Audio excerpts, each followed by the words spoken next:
పార్వతీపురం మన్యం జిల్లా కురుపాం గిరిజన సంక్షేమ గురుకుల బాలికల పాఠశాలను సందర్శించారు మాజీ ఎమ్మెల్యే నిమ్మక జయరాజు.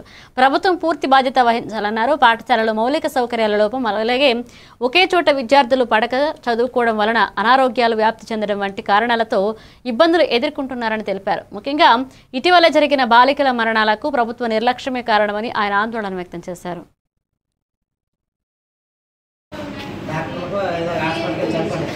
చెప్పకపోవడం వల్ల ఇలాగ అన్నీ కూడా తల మీద కొట్టేస్తాం.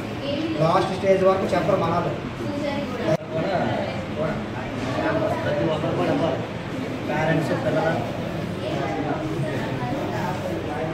అమ్మ మీరు ఇంటికి వెళ్ళిపోయిన తర్వాత మీకు ఏమాత్రం చిన్న తలనొప్పి వచ్చినా, జ్వరం వచ్చినా స్కూల్కి ప్రిన్సిపాల్కో మీ హౌస్ టీచర్కో ఫోన్ చేస్తారు. ఎందుకంటే నాకు ఆ ఇనుమును బట్టి చూస్తే 5-6 సంవత్సరాలు దాటి ఉంది.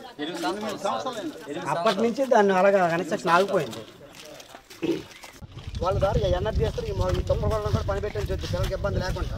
ఎందుకంటే తుప్పలాట ఎక్కువయ్యాయి అనుకో ఏటవుతుంది, పాములు జర్రీలు ఏ వస్తే మనం చెప్పుకోలేము. మీరు కన్సల్ట్ ఎంపీడీ దృష్టిలో పెడితే వాళ్ళు వెంటనే ఎనర్జీ చేసే వరకు పెడతారు తుప్పలు తీయించడానికి. వాటిని మీరు మగమడి పడాలి. అంటే ఇది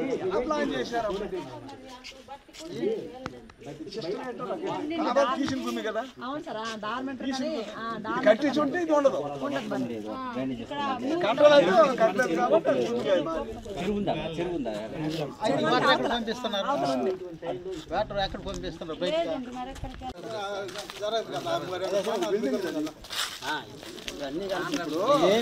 ప్లానింగ్ లేదు సార్, ఆ కారణాలు ఉండాలి సార్. యాక్చువల్ బోర్డు మరి ఇక్కడ ఉండడం వల్ల ఏ నమ్మకో డాక్టర్కో ఏదో హాస్పిటల్కి చెప్పండి.